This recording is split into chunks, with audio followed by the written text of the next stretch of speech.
From his first job flipping burgers at McDonald's and delivering the Washington Post, Craig Willett counts only 1.5 years of his adult life working for someone else. Welcome to the Biz Sherpa podcast with your host, Craig Willett, founder of several multi-million-dollar businesses and trusted advisor to other business owners. He's giving back to help business owners and aspiring entrepreneurs achieve fulfillment, enhance their lives, and create enduring wealth. The Biz Sherpa.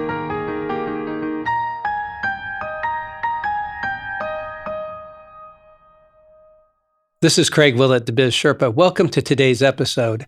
I hope of all things that you get from today is the value of hiring someone that really won't cost you out of your pocket. Actually, it'll be paid for by the person you're going to do business with. And that is to use an expert in real estate when you go to lease a property for your first endeavor or for renewing your lease. Today, I have a special guest, Julie Johnson. She's an executive vice president with Colliers here in Phoenix.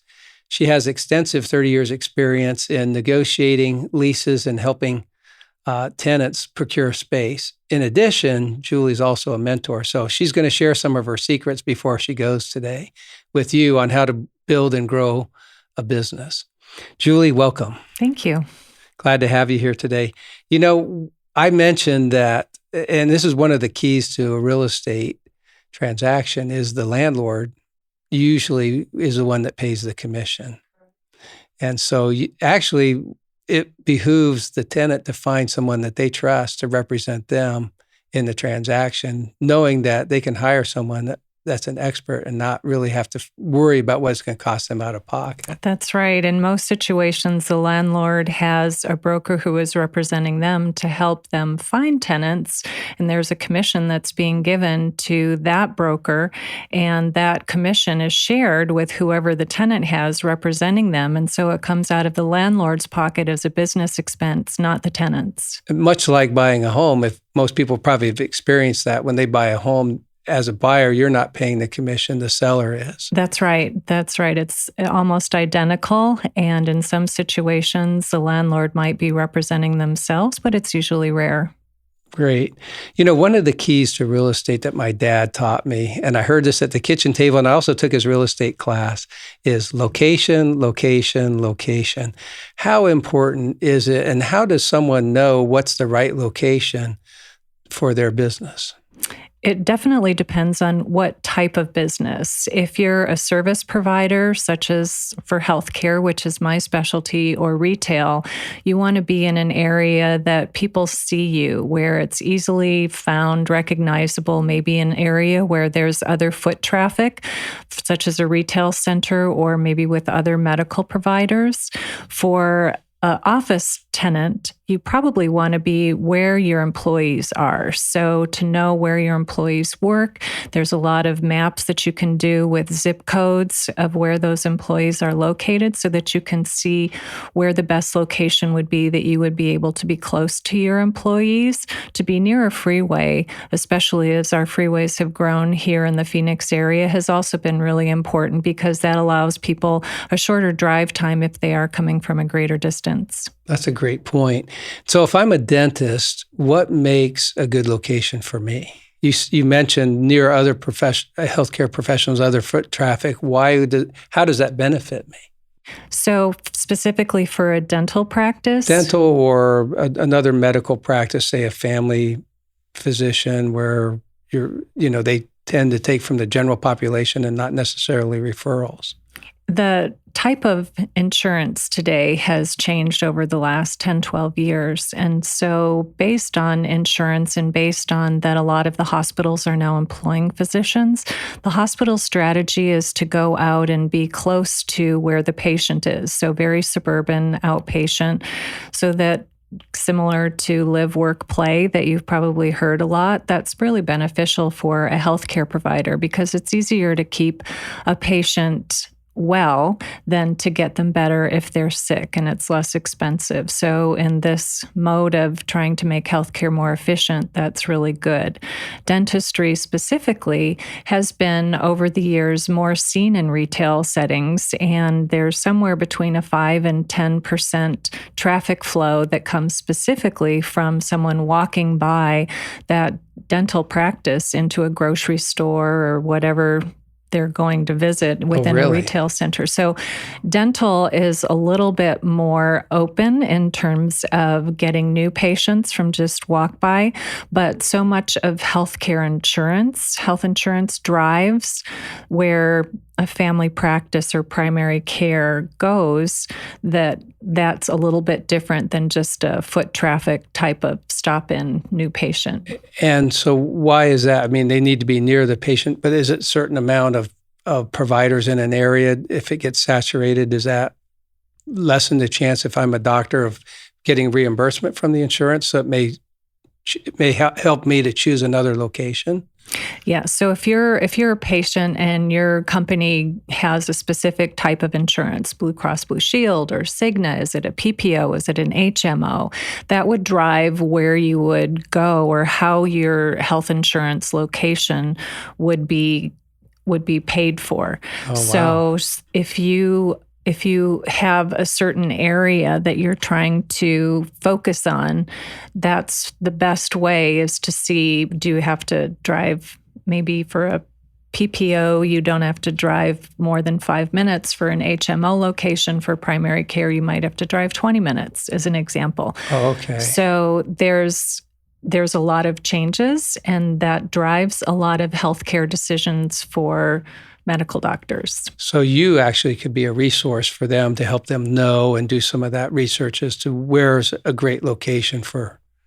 Yeah, so we work based on their reimbursement plans. Yes, we work with our clients to help them to see where, especially primary care, because primary care then is a referral source. And very often, if there's a in-network or in-hospital referral source for a particular specialty, that's where they'll refer. But if it's a PPO and they can choose an independent specialist, they might do some research and choose an independent specialist, but it's usually what's considered in-network, so that they have to pay less. So it's more than just driving down the street and seeing a nice office building and saying, hey, I want to put my practice here.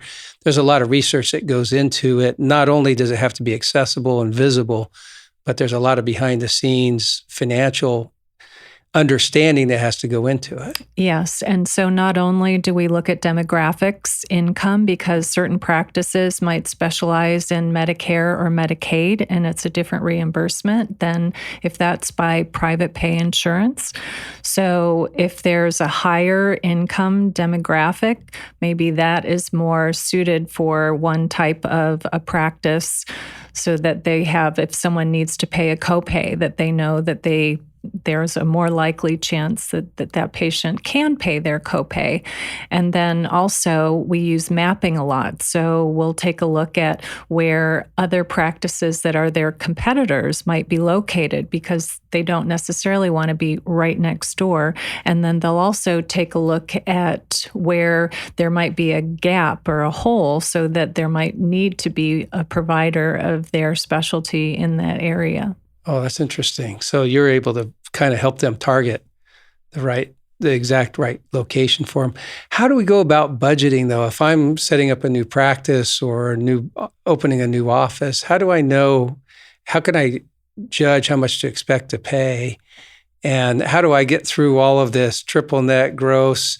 How can I figure out what the real cost is going to be at the end of the day? Because you can see it advertised $24 a square foot, but that may mean something if that's gross versus a triple net. Help me understand the differences between the leases and how I can know what to expect to pay. Yeah. What are all the add-ons or the hidden costs of being a tenant? Yes, and that's one area that using a professional will help you immensely in, so that they can help you work through this language that most people don't know, and also help you to provide protection for knowing that you have the best deal, but you also have the least outcomes for any possible problems down the road or additional expenses down the road. So an average amount for a medical practice is probably somewhere in the 15% overhead plus or minus.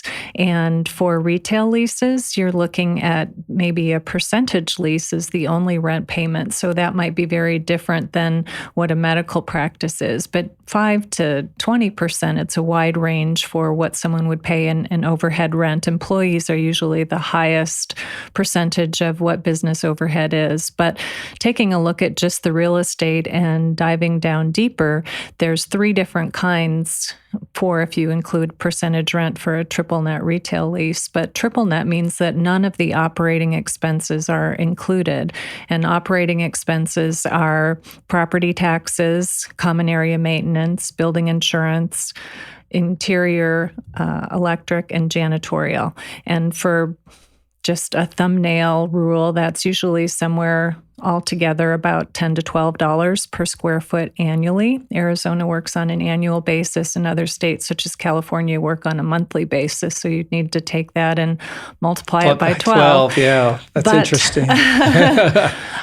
So if someone reads it's $24 a foot and it says triple net, and I'm looking for office space before I hire somebody, I'm just trying to decide of starting a business, I can just add another $10 to $12 a foot and really figure if I need 5,000 square feet, it's going to be somewhere around $36 a foot per year. It's a good place to start, yeah. And then to find out your monthly rent, you divide that by 12. But that's a good place to start. And then there's also a modified gross lease, which means that there's other things that are included in order to make it a full service gross. And full service gross means that every operating expense is included except for hazardous waste in a medical office. But usually it's electric and janitorial, and together those two are about $3. So if you're looking at a modified gross lease, then you'll add $3 to get to a full service rate. But to, as you said, add everything together as if you were making a full service lease payment,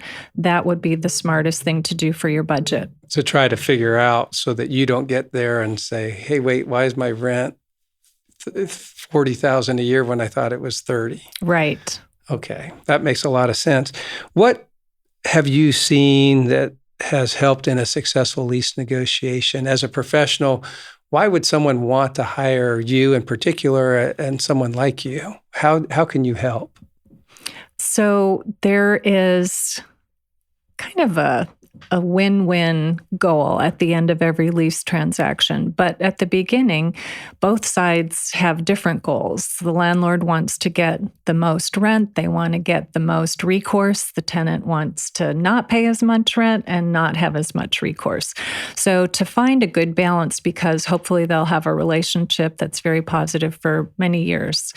So looking at the lease rate is just one thing. It's the start and the biggest thing that everyone talks about. But there's also annual increases, and that goes both for the actual lease rate as well as for operating expenses.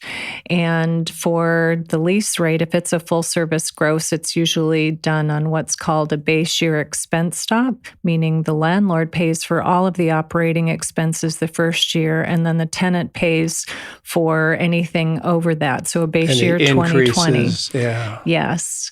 And then for a triple net lease, it's just whatever the hard costs, the actual costs are, would be passed on to the tenant, and they would contract independently for their electric provider and their choice of a janitorial. So when you have these opposing views, how are you able to successfully get them to have a good relationship at the end of the day? A friend of mine once said, a successful negotiation is you feel like you gave up a little too much, and the other person probably felt like they gave up a little too much. But how do people get beyond that and really realize that they can have a good relationship with their landlord, and maybe should? And I think that there's some things to give confidence to both sides, and to know that the landlord is not trying to push someone around, but they really are leaving some room for negotiation and flexibility. In addition to the lease rate, there's tenant improvement allowance, which most tenants, if they walk into a space and they can't use it just as it is, they'll need to remodel it. And just carpet and paint these days is still pretty expensive. And for medical offices, there's usually some updating for cabinetry or carpet and paint or some other things. So the landlord pays for the tenant improvements, or they provide an allowance. And if the tenant has additional items that they want over that, then the tenant would need to pay for those out of their pocket. Sometimes if the tenant has good credit, the landlord will amortize that into the term of the lease at a certain percentage interest rate. Sometimes the tenant might ask for free rent over the good years. These last several years, it's been a landlord's market, and free rent has been hard to get. But heading down the road going forward, free rent probably will be a concession that will be given to tenants. The other thing that a tenant would really need to look out for is whatever their liability is for a personal guarantee. Landlords will that's a big question, right? I mean, if things don't go well in the business and you end up having to close it down, but you have 3 years left on a lease, you may be obligated. How do you help a tenant shield themselves somewhat that way and from the personal guarantee? And I think that that's one area where people have to really have their win-win hats on, because if someone has good credit, the landlord's willing to extend a little bit more generosity in the personal guarantee, but yet historically, there have been tenants who have left in the middle of their lease term, and some of the condition of the suites might not be releasable, and they'd have to demo it and start over. Some of them might just be carpet and paint and very easy. But a landlord needs to look at the chance of someone not finishing their lease and moving out in the middle of the lease. And the landlord amortizes the tenant improvement allowance over the term of that lease.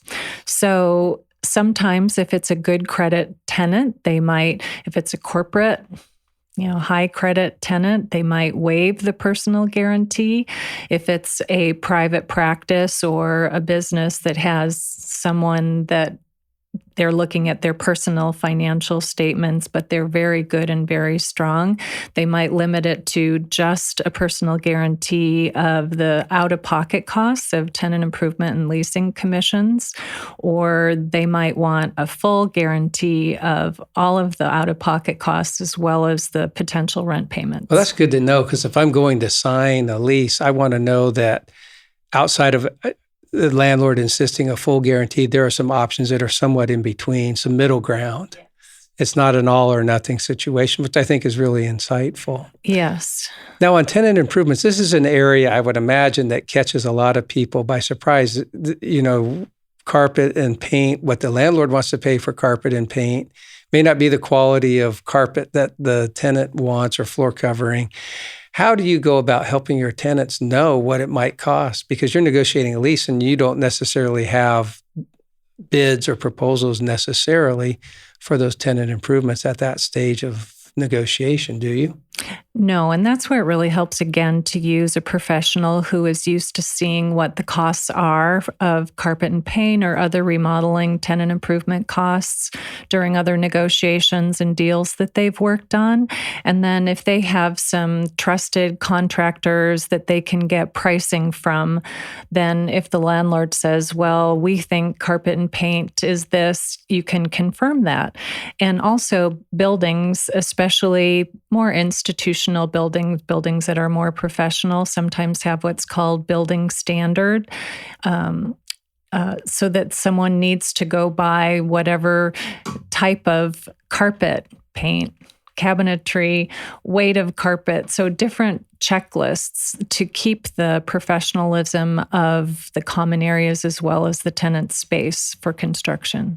Good, so that there's uniformity across the board. And so you may be looking at space that's very expensive because they want to keep that at a high level. And that's good to know going in. Yes. And people if again, in professional spaces, usually there's a building architect that if there's more tenant improvements than just carpet and paint, the architect will get involved, do a preliminary space plan of what the tenant would like to do to the space, and then have a contractor price that out where it's good for the tenant's rep to also price that out to compare it. And those numbers are used for budgetary numbers in the negotiations. Right. And so you want to make sure you don't just jump through and sign the lease and accept an allowance until you've had a chance during the lease negotiation to get some facts, some figures, and verify. Exactly, because tenant improvements can be very expensive. And often, if they are very expensive, there's a process called value engineering where they'll say, well, we want this outcome. Is there any less expensive way to get it? So working with the contractor and the architect, they can very often value engineer some costs out of it. And I would imagine this is an area that may, to the uneducated tenant, find themselves surprised, getting ready to move in. They do this improvements and they get the bill and they realize they have to pay that up front if the landlord hasn't agreed to amortize it. So it's an additional startup cost to that location if they're expanding or to the business startup. It is. And very often, if it's a high number, they'll go to a lender and get a loan for those additional construction tenant improvements. Great. Now, if they're asking for personal guarantees, or I'm starting a practice or a business, is there any way I can build in some flexibility if it doesn't go right, that I don't have, are there exit points I can build into the lease that if we're in there 3 years and have done our best, but we need additional space and we can't get it in the building that we're leasing from you, how can we get out of it? What are some things that tenants need to think about in a 5 or a 7 year lease that they can have some flexibility in year 3 for if they need to grow, if they're growing faster than they planned or things aren't going well? If those types of things are something in someone's mind at the beginning of the lease, then there are certain things that you can do to consider when you are looking at a building. So if you're looking at a building, and let's just say it's a medical tenant, and there's extensive tenant improvements that would be costly. If you do a longer term lease, then the landlord can amortize those over a longer term and give you more money, which you would not have to come out of pocket. So for instance, over a 10-year lease versus a 5-year lease, there would be a lot of savings if you did a 10-year lease. But if you're not sure exactly where you're going to be, you're just really kind of thinking you'll be there in 10 years, but you want the benefit of a 10-year tenant improvement allowance, if you try and negotiate a early termination at 5 years so that you have the option to terminate early, most landlords will allow for a one-time early termination option sometime at 5 years or at 7 years.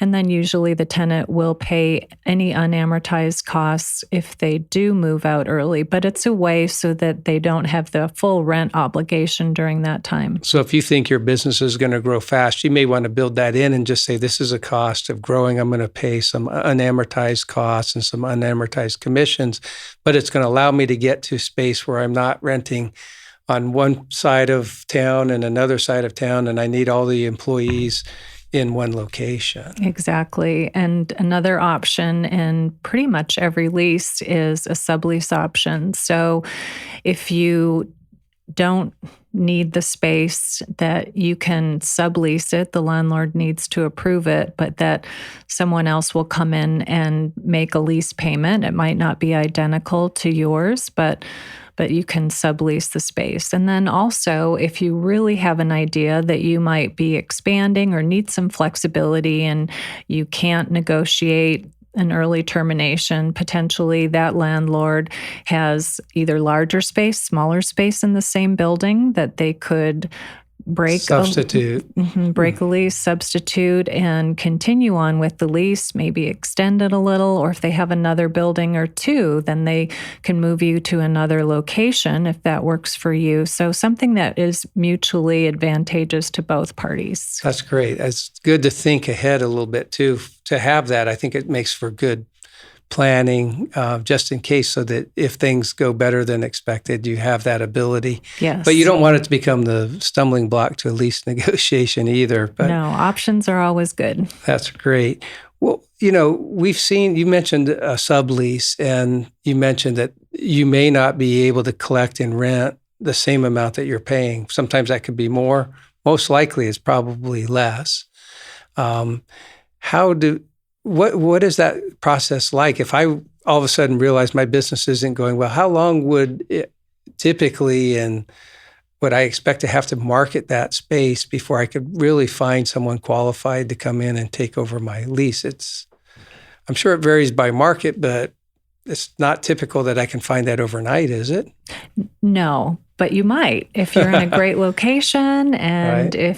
if there's no other vacant spaces in the building, you And your might. competitor wants to be there. Exactly. So it does vary tremendously, but maybe 3 to 6 months might be a time frame, and it would also vary the type of commercial real estate space, whether it's office or medical or retail.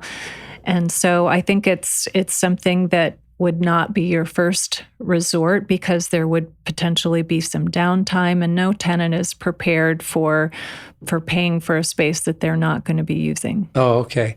Now, I sit here and I imagine I open a business, I'm doing well, and I've signed a 10-year lease because I was really ambitious and I thought this is the perfect location for me. I think it's going to drive my patients or my clients to me. And so I commit to 10 years, and it was at a time when the market was just doing really well. And I couldn't get much of a break on the rent, and I paid top of the market for rent. But 5 years into it, the market gets very soft and people stop using office space and it's less in demand, and the rate might be 30%. If I were to go lease new space, I might be able to get it 30% less. What do I do? Is there an opportunity for me as a tenant to renegotiate with my landlord? Absolutely. And that's a perfect question for where we are in the market right now. Oh, yeah, with the pandemic. There are a lot of office spaces who have decided that for a long time their employees can work from home. And so a lot of general office spaces have been put on the market for sublease. And potentially there might be some medical office spaces put on the market for sublease. But when that does happen, I think that people are going to be looking at a lower lease rate going forward. It's all market supply demand. When there's a higher vacancy, the lease rates are generally lower, more concessions given. And when there's a lower vacancy, then it's a landlord's market and rates are higher. So if it's a tenant's market, the tenant can go to the landlord and say, here's my issue. And if they are a good credit tenant, again, it definitely depends on credit and their payment history, the landlord might renegotiate the lease based on. But is not obligated to. They're not obligated to, but it's a legal contract both parties have signed. Right. So what are some of the points that you would say to a tenant, here's the best way to approach the landlord? Because I would imagine a lot of landlords sit there and they're probably practical like me, being a landlord. Well, you signed the agreement when we did it. No one saw this coming. And I've made commitments based on that as a landlord. How do you get the landlord to soften his heart? His or her heart, I should say. That actually, its heart, if it has a heart. This April, I had many clients call me because they had to close their practices and they weren't seeing patients. They had no cash flow. They still had expenses, rent being one of their expenses. And that's because of the governor's order. If it's not, Yes, the governor's order. And then before a lot of the PPP CARES Act came out, there were still communications. And very often a tenant could call a landlord, especially if they had a good relationship. They could work through potentially having 1 or 2 months of free rent, adding that 1 or 2 months on the end of the lease so that the landlord still was compensated. And some of my clients ended up working through attorneys, but there is a trickle down because when the landlord doesn't get paid, then if that's a long time, then sometimes their mortgage doesn't get paid. And so I think we'll be seeing a lot of trickle down here as we go forward in a lot of the different commercial real estate types. And I think this is probably most visible in the economy. It's hard to watch the business news and truly understand the impacts of major shocks to the system, but I think it's most best demonstrated in the real estate market. While the real estate market has continued to be strong because the government did put PPP money and allowed people to borrow money to pay rent and then be forgiven that to keep them in place, thinking this will turn around. But when it has a longer term impact, once we see rents weakening, say in New York or California right now with people moving out in residential, it will still have a trickle effect through all of the real estate market. And it tends to go in waves. And you've said it really well. Sometimes it's a landlord's market, sometimes it's a tenant's market. And where you are kind of brings everybody back to the table to see that. But I think it's something to think about, that real estate, while it's good to secure what you need for your location, you have to be careful not to commit too long a term. And you also need to realize that it's not always going to be like it is today. Yes. And there have been some trends that have been happening over the last couple of years that this pandemic has fast forwarded that will affect commercial real estate. The e-commerce has affected retail, and there's been so many retail companies that have filed for bankruptcy. Some of them have already come out of bankruptcy, but some of them will have a lot of excess space, both in malls as well as potentially just freestanding buildings. And over the last 5-10 years, we've been considering how to do adaptive reuse for some of that retail space. But now that's happening a lot faster than we have been ever having to imagine. And people are very creative and resourceful. And so they're looking at... That's the American business dream, right? Exactly to be creative and right. resourceful. So what are some of the ways they're adapting to the being creative when this space comes available? What kind of uses are... So for retail, everything from self-storage to cold storage right now is actually a very big booming business. And never would have thought. Cold storage. Vaccines, think vaccines. Oh, okay. And because retail centers are very well located strategically in neighborhoods with signage and adequate parking, a shift from retail to medical has been happening already the last 5 to 10 years, but I think that that's still an opportunity.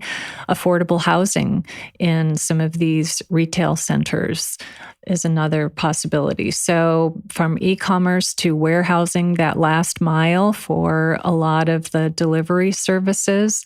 So people are looking at every opportunity. Some of the opportunities would reduce the value based on the use, but still, if it's vacant, that's not a very good value. Yeah, and we've all driven by buildings that have been vacant for years and years and years. I think of old parts of certain towns where I've lived, and you drive by, and when the railroad stopped coming, the railroad spur that's there in the warehouse that sits there empty next to it for 20 years in some cases. Yes, so getting those creative real estate hats on and seeing what we can do that would be the highest and best use. I think that's great. Now, often, we tend to get excited as entrepreneurs and want to go out and start our business and go, maybe we rush out and sign a lease, not being necessarily represented on our part that the landlord's broker did the deal. How many times or what kind of situations have people come to you with mistakes that they've made? And of course, they didn't make them because you were their helper. How are you able to help them? And what kind of things are common that people will make when they're really kind of maybe rushing it and not getting the adequate help that you've been able to help them later solve? Yeah. So I think that looking back at some of the things that we talked about earlier, might they need to sublease it, and helping them figure out where the best place is to sublease it, because a real estate agent can help you sublease their space. There's usually a commission involved, but it's much less than having to pay rent on a vacant space. So taking a look at what their options would be, whether it's complete relocation or can you help them sublease the space, or however you can help them mitigate whatever their gap is in what they're paying and what their solution should be. Okay. So they come to you and say, look, I kind of overextended. I need some help. And you're able to help them figure that out. So that's probably one of the more common ones. I got into this lease and it's more than I can handle. It doesn't happen often, but it does happen. And that's the situation it would happen under. Oh, okay.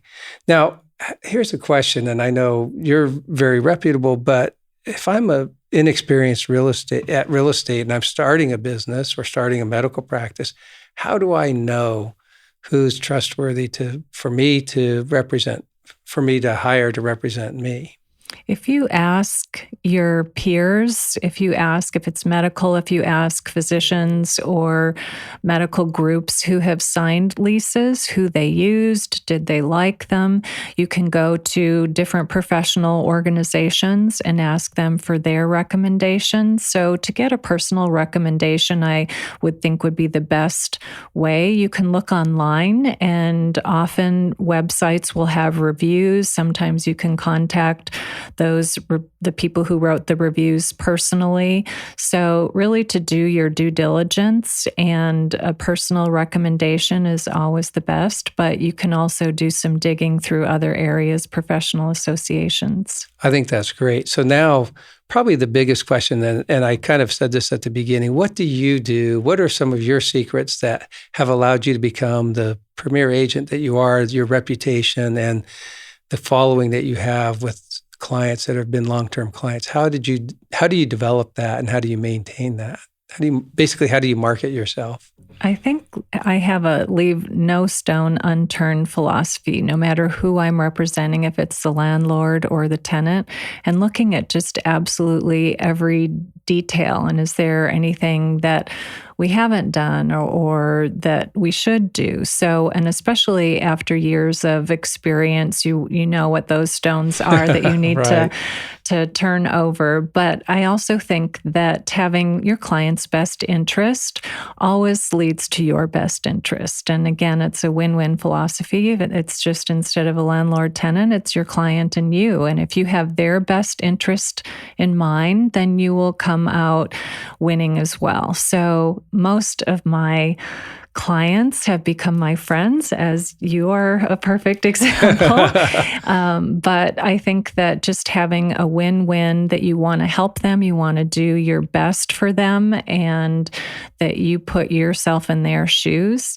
And then everything that you can do that would help you look forward to what you want out of your career. Because so often in commercial real estate, you look at what you have to do and you're answering phone calls or emails, you're reacting to what you need to do, but setting aside proactive time to do what your business plan is, and reaching out to people who might be previous clients or might be clients that are on your top 10 list. So to not only take really good care of the clients you have and do the best in every conversation you're having, but also to reach out to others and see how you can help them. And so often my business development might include sending someone an article I think they might feel is helpful. So again, having a win-win approach. I love that. And I think that's, to me, one of the tenets of success of any business, is to care enough about the person that you're doing business with that you go above and beyond and meet their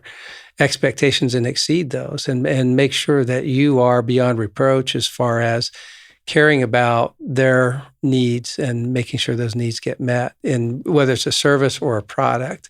And that's what I think you embody that, which is one of the reasons I invited you to be here.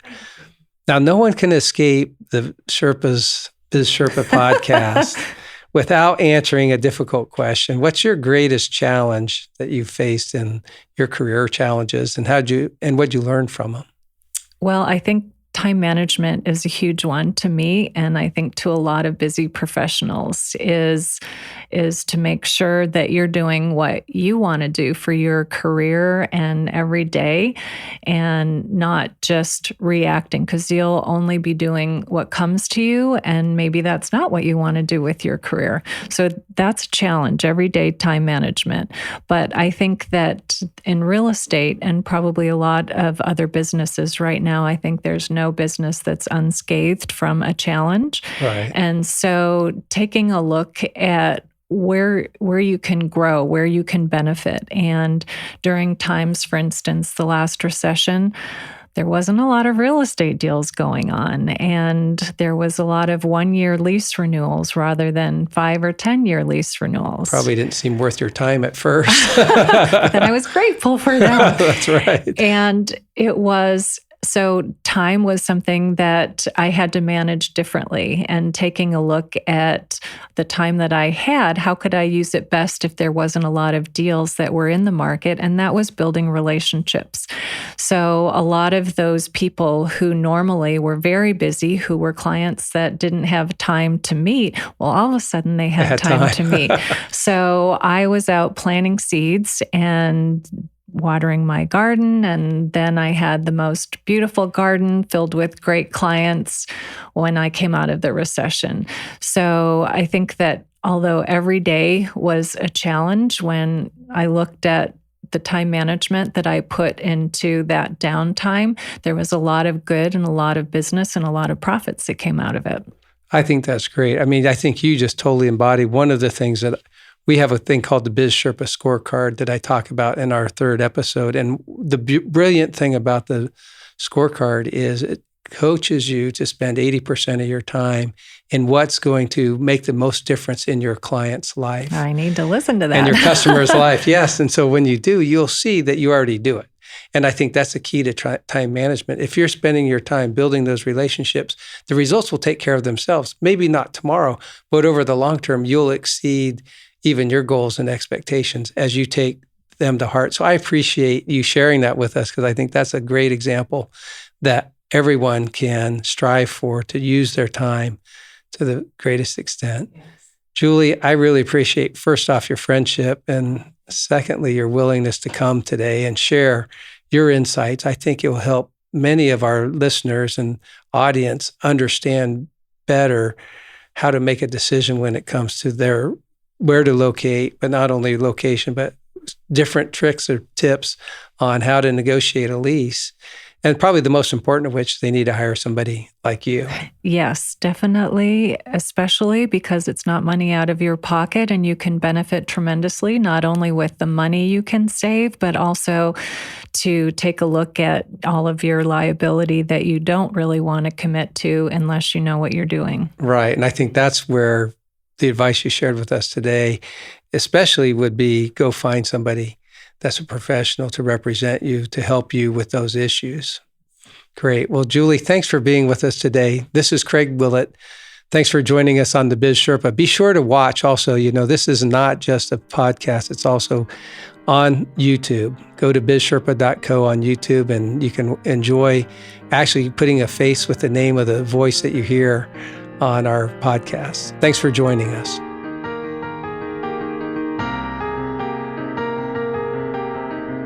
Be sure to go to our website to access the resources related to this episode at www.bizsherpa.co. If you enjoyed this show, tell your friends about us and be sure to rate our podcast. Craig would like to hear from you, so share your thoughts in the Facebook community at bizsherpa.co. Follow us on Twitter at bizsherpa_co and on Instagram at bizsherpa.co.